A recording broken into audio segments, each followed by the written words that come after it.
We're back with another founder chat after a 6-week hiatus. Yes. It seems like A little summer break. little summer break. We've got Peach here, a little office mascot, A little guest. wearing the rocking the Sightbox right here. Yes. Huh? Sightbox bandana. Yeah. Oh. Hey, let's keep it PG. Let's keep it PG. Now we have to mark the video not suitable for children. Oh shoot. She's good. She's my. good. Yeah. You're good. Welcome back, bro. Yeah, thank How was you. summer break? It was good. It was good. It was hot. It was hot, huh? Yeah. Nice. But too short. But Obviously. big shout out to Nate. He hit the big 4-5 Yeah. Was my birthday what? Yesterday. yesterday. Yeah. Nice. So, here we are. So here we'll do a little unboxing then. Halfway to 90. Here you go. Oh no. Oh no. Yeah. It's a little something. Oh shoot. Little unboxing. Birthday unboxing here live on the tube. Oh shoot. What is this? Oh, no. that's Oh, nice. No. You don't have this, right? No. Oh shoot. Oh. All right. So what? You Open it. stop it. All right. Oh, you do have to wind it up? Hold it up to the mic. Okay, here. Ready?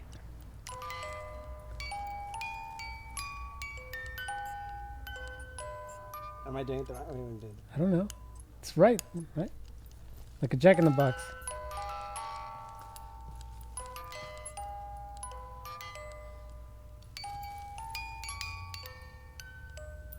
Is it right?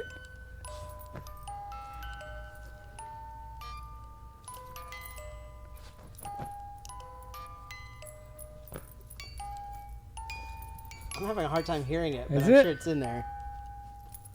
I wouldn't know. That's not my game. So it's Zelda, It right? says it's the Legend of Zelda. Legend of Zelda. It's supposed to Theme play the song. theme song, but I was never into Zelda, so it's not. I don't have a memory Sure, of you it. don't know. It's one of those things like you got to get the timing right. Yeah.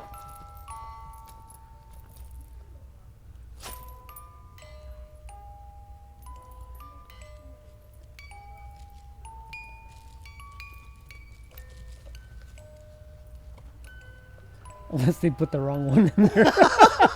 Well,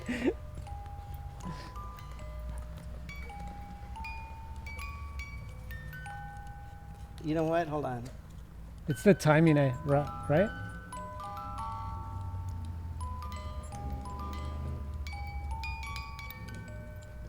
All right, if there's any Zelda fans out there, maybe you can tell me. I bet it's from one of the games. Yeah.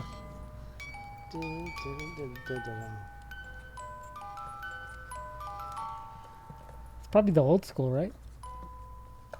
Yeah, Unless I it's think from the so. newer one. It was a nice idea. I appreciate it. I really do. Nice idea. Oh, she's eating cardboard here. Uh-oh. Peaches. Anyway, what's been going on, I man? appreciate that, man. That's cool. What's been going on? I love how it even looks like it belongs in the Zelda game. Yeah, it's super cool. Looks like Zonite. The Zonite? Yeah. There you go. All right. So what are we doing?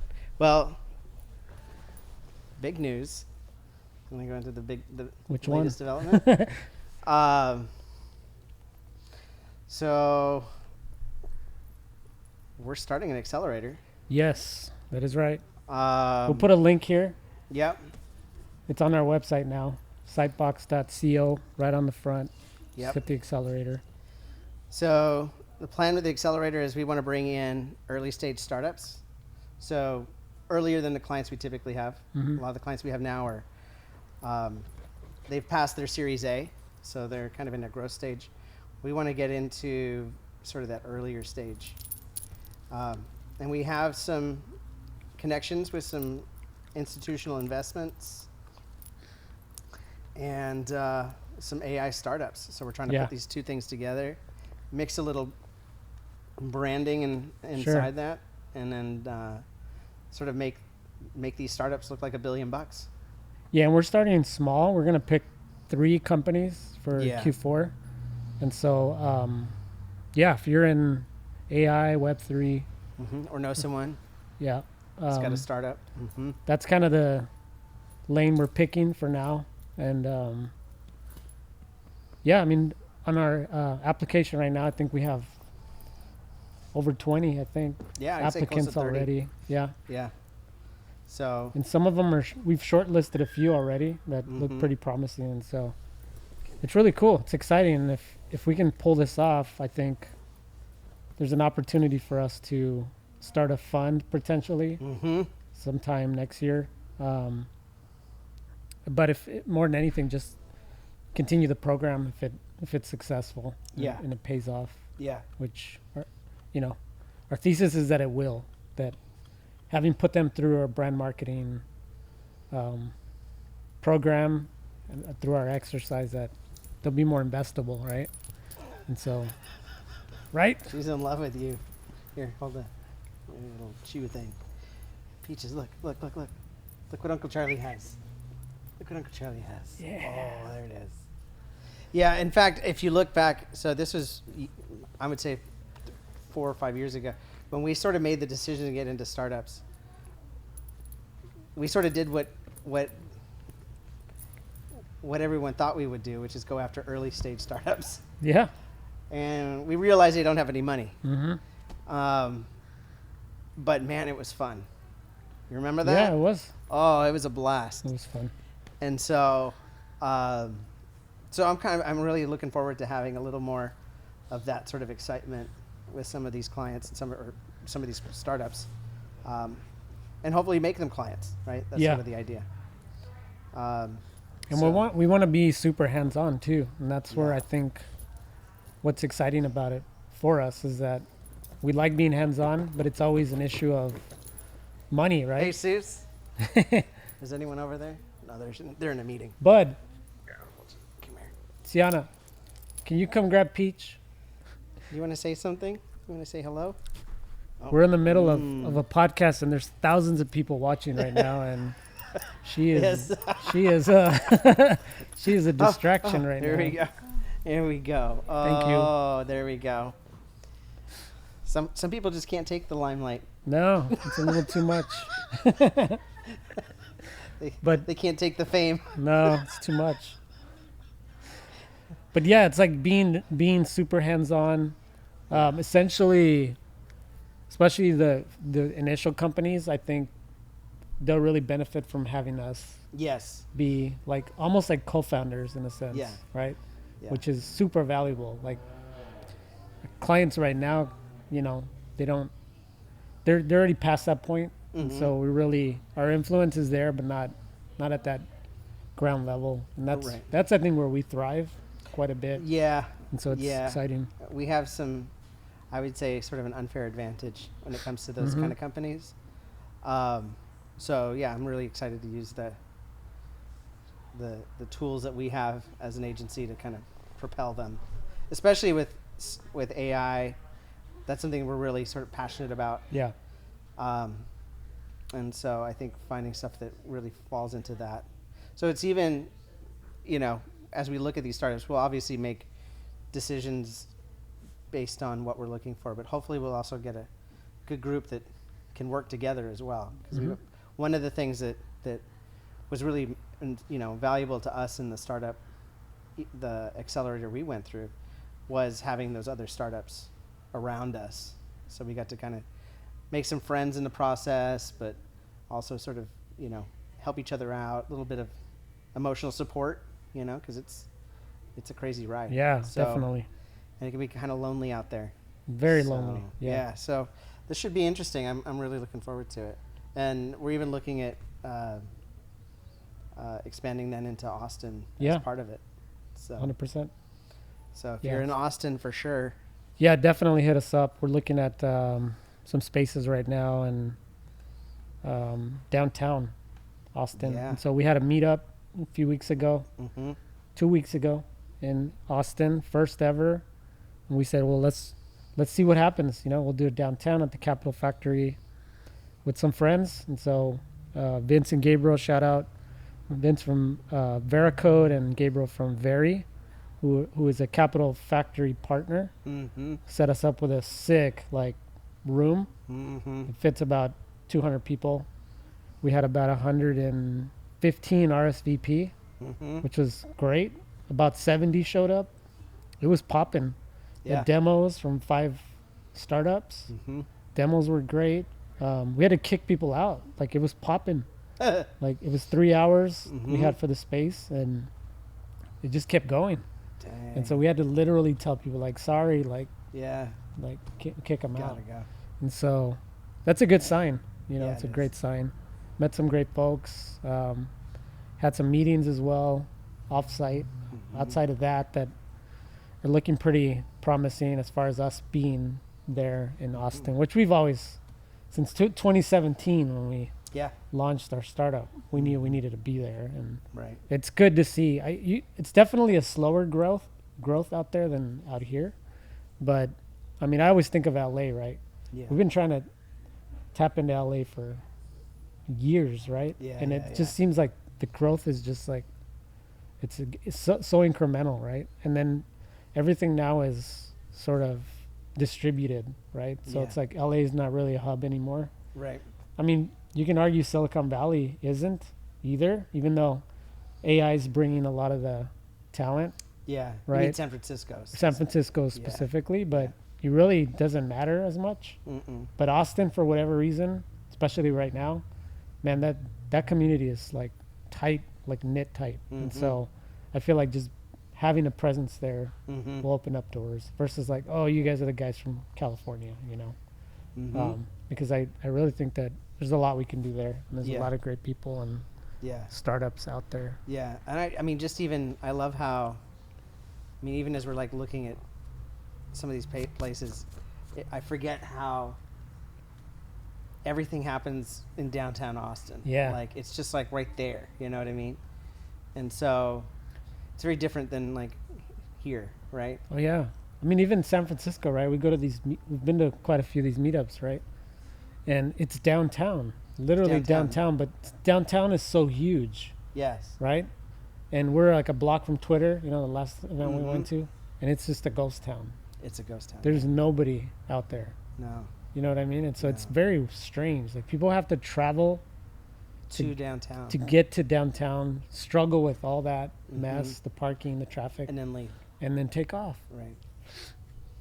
It's just weird. But Austin's just a complete opposite vibe. Yeah. It's a small downtown. It's a small downtown. You can walk anywhere, Yeah. right? Yeah. And people, it's just such a vibe. And so people just love being down there. Yeah. And so it just makes it way easier. Yeah. And even if you're in the outskirts, like we were looking at spaces on East 6th, Mhm. which is already becoming, you know, it's already getting gentrified. Oh yeah. You know, you're seeing like cool like restaurants and bars and Oh, yeah. even office space. It's getting built on that side. And you're just seeing it, you know, you're seeing it. It's like, man, people are spreading out because it's getting full. Mhm. And so, man, it's really exciting. Yeah. But they want to stay in that area. Yeah. You know? Close Whereas- enough. Yeah. Whereas here, you're like, well, do you go to Santa Monica? Mm-hmm. You know, do you go to Irvine? Do you go to Playa Vista? Yeah. Everyone's so spread out. You Mhm. know, Arts District. You know, like there's not that sense of like, okay, here's the one place to be. So it is nice to have that, and it's great for community, right? Totally is. So- Yeah. Everyone sort of has a sense that they're all sort of in that together. Mm-hmm. So yeah, so it should be Great. good. I'm excited. Man. Exciting. Yeah. We'll see what comes out of that. So, what do you think of Apple event September 12th? Dude. I'm excited. What are you expecting out of that? I haven't heard anything other than the iPhone. iPhone. Well, so. for Which, by the anyone- way, 3 of our iPhones Uh-huh. at home are already acting up. Stop it. I swear to you. And there's this, you know, these theories that Apple throttles them or something right around when they yeah. Right. out of the blue. Because the new update, the iOS, 16, 17? Whatever it is. The new big update is coming out. And then they just screw you because then it slows down, or Yeah. you're just like, well, should I just get the new one? Yeah. I don't know. Well, so there's back in the day, and it's still relevant today. If you guys are ever shopping for a product, go to macrumors.com, and they have a thing, it's like a buyer's guide. It's probably one of their more popular things, and you can look it up. And they list out all the products, their typical life cycle, and then basically... You mean they have informants that work at Apple? Well, they have data. They have data. So they can tell you, well, typically like a MacBook Pro, for instance, gets a major update every 2 years or something like that. And so they have all this previous things. And then they'll sell you now, it's been, 200 days since the previous update. So it's due for, or it's good to go. Like you can buy one, you're fine. But it'll say like, don't buy, or caution, or good to buy, Whatever, dude. They probably got rats on the inside. They probably do. Well, and it's Mac Rumors, right? So half of the site is all about like getting. No, and they've been pretty accurate in the Yeah. past with stuff. Yeah. Well, at the same time, like Tim Cook is such a, by the book guy. He's pretty easy to predict. So it's not like CFO, right? Yeah. So he runs that thing like on a clock, and so they're kind of like, oh yeah, it's been this long. For instance, like one of the things that I'm actually looking for is the Apple Watch. Yeah, I've been looking at that right here. Series 9, I think, is the next one. Because you've only had that ghetto. Dude, I had a Wise watch. Oh, Wise. And then I did have this back when I had an Android. I had what was it? It was a Google watch. It was a Google one, I think. Yeah, it was that round one. Yeah, round. I remember. LG or something. Anyway, that thing busted. I took it to the beach once, and that was it. That was toast after that. And then I got a Wise watch, which you know what? I like supporting those guys. I do too. They just don't stop. I don't know how they're still independent, but if I was anybody with tech just money, scoop them, right? I would just be like, you shouldn't be out there by yourself anymore. Yeah. Right? Like, bro, they're savages. They are savage. I have a scale, a digital scale. Dude, it was nothing. It was cheaper than like if you went to like Bed Bath and Beyond. and bought a scale for $39. Yeah. This was like 20 something. Yeah. Sleekest, thinnest digital scale that connects to the Wise app that gives you BMI and your weight, and it's beautiful. Like and I'm like, yes, like these guys get it. They get it, dude. I had a smartwatch. Our little Roomba robot cleaning. That's a Wise also? Is a Wise. Dude, thing's a beast. How much was that? I got it on like Black Friday for like $250 or something like that. So it's like, I think it's like $100 Yeah, off. the iRobot here was like 800. Yeah. The one we got running around here. Yeah. So I got a great deal on it. Man. And so, but Wise, dude, they just keep coming out with stepping stuff. it up. And their I Wise like Cam, that's where it started. Oh yeah, It's like what, $25. Yeah. Yeah, we Best got a little bunch camera. of those. Yeah. Okay, USB-C. Okay. Finally. Oh, are they doing it? I mean, according to the rumor, they're finally doing it. Well, because I think the European Union's forcing them to. Probably. I think that's what it was. Because you're like, why are you making me I know. all on my iPhone, iPad, sure, USB-C, MacBook, sure, but not the phone, right? And so now finally I think It's happening. it's going to happen. Because although they want to push for the wireless magnetic charging, which is great, but yeah, USB-C. How many times are you trying to look for a cord or something? You're like, can't use that one. You got to find the actual stupid iPhone one. Right. Well, the fact that it can go upside down or whatever. Yeah. Will be nice. Yeah. And honestly, like I've gone through so many lightning cables. Yeah. And they all burn out the same spot. So I'm wondering, I bet I have a feeling like USB-C probably doesn't have that issue. Because I've never gone through a USB-C cable. Like, I've never had to replace one. That's a good point. I bought every kind of Apple, or what is their port called? They're just Lightning, Lightning. Thunderbolt, lightning. Every Yeah. kind imaginable for the car. Expensive, You know. cheap. Yeah, and they always There's break. yeah, they don't last. No, So maybe this will be a good I think so. Hopefully. change. But man, think of all the stuff lying around though. Definitely. But there's no, as far as we've heard, there's no the laptop's already with this last round, right? Yes. With like the Air, the Although I 16 did hear Air. rumors of an M3 Oh Lord. that's already in development. And so this one too will have the rumor is that the M3 will have like this 4 nanometer or 3 nanometer microchip, which is like the smallest I guess you can get for now. But it apparently it's quite the step up. And Apple getting into their own silicon was the Game changer. genius move on Tim Cook's part. That's the best idea he's ever Mm-hmm. had. Because Intel is just sitting. Dude, Intel's stock has gone down significantly. They used to be the only guys around, and now Nvidia is just eating their lunch, dude. At this point, What are they Nvidia worth could right probably, now? Trillion? dude, Over a Nvidia, trillion? yeah, they're probably going to be the next $1 trillion company, and I think they could probably acquire Intel at this point. What is Nvidia worth? Yeah, about 800 Yeah, billion. 800 billion. I bet on a good stock, like on a good day, you're Yeah. at $1 trillion. Sure. Once some new AI thing comes out, Yeah. and they tie it back to NVIDIA, because NVIDIA, you need, from what I understand, again, I'm still learning, but from what I understand, if you have an NVIDIA graphics card, you can run your own ChatGPT, Mm.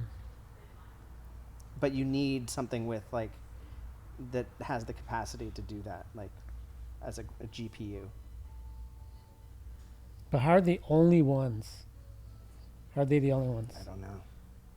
That's the thing I don't understand. It's like the whole like flash memory. Like when I came from Intel Mnemonics and then Micron, Yes. and it was always like, why are only these few players building these things, Yeah. and why aren't they improving any quicker? Like it was just, it's like almost like they had a monopoly, and so they just take their time, That's the You problem, know? right? and they lost. Apple's like, screw you, I'll make my own, and made it better. Yeah. And so, I mean, just having the M1 was a huge leap, and then M2, like forget it. Are you running M2 on that little? Yeah. What Yeah, a so- hack, man! so How I much run was that computer? That was $500. Golly. So I went and bought a Mac Mini baseline M2. Has less RAM, dude. My old laptop had 16 gigs of RAM. This thing has 8. Like You're running 8 gigs of RAM 8 on gigs that? of RAM. It doesn't care. It doesn't care. 512 gigabyte hard drive, not even a terabyte, half a terabyte. Which Thing we is- don't need storage anymore because No. we do everything in the Yeah, cloud. don't need any of it. This thing has never broken a sweat. Like it doesn't even get warm. Unbelievable. It doesn't even get warm.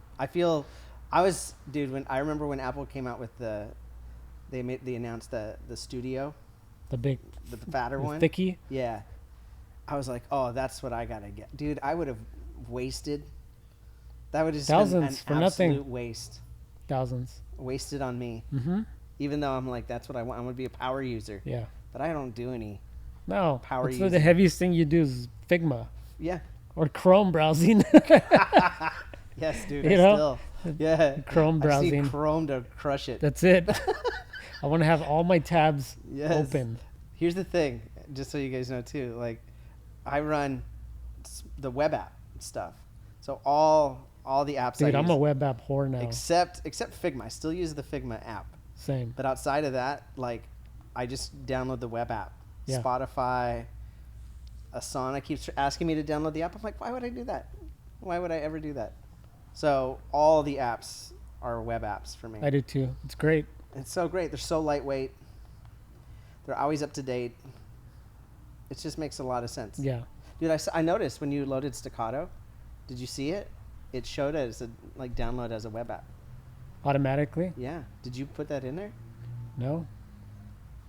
Interesting. That might have recognized the code base. Something, because I saw it. I don't know if you'd done that.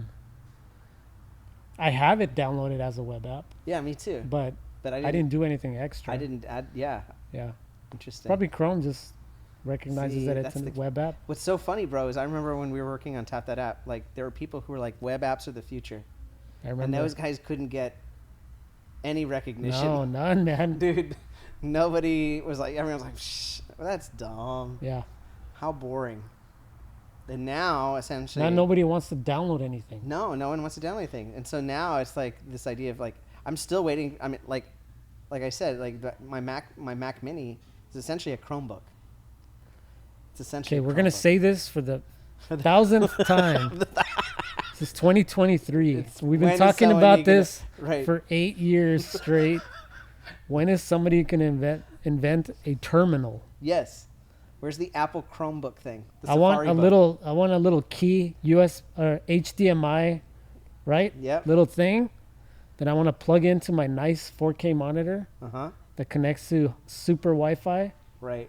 I got my mouse and my keyboard, and I have M3 Pro Max Ultra running somewhere else. You don't even care.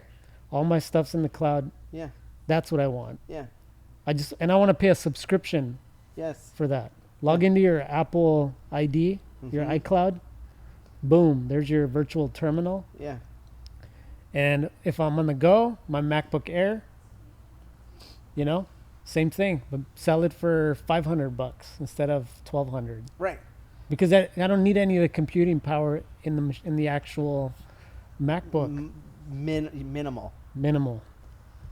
Come on, Apple. Google, someone. Right? Right. Makes no sense. Doesn't make, yeah.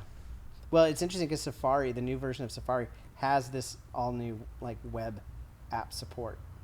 So they're giving in, even though they know. Yeah. Like I think Apple is very much like, we want you to download an app and from our app store, and now they're realizing like this web app stuff is coming. So I think it's going to be interesting to see how it all works. But this is interesting too because some of our clients one of our clients is Rafe, and they do Kubernetes, and their business is blowing up because of this, because when you run a web app, it's running an application on someone else's computer, right? An instance of that application, and that's all being managed by Kubernetes.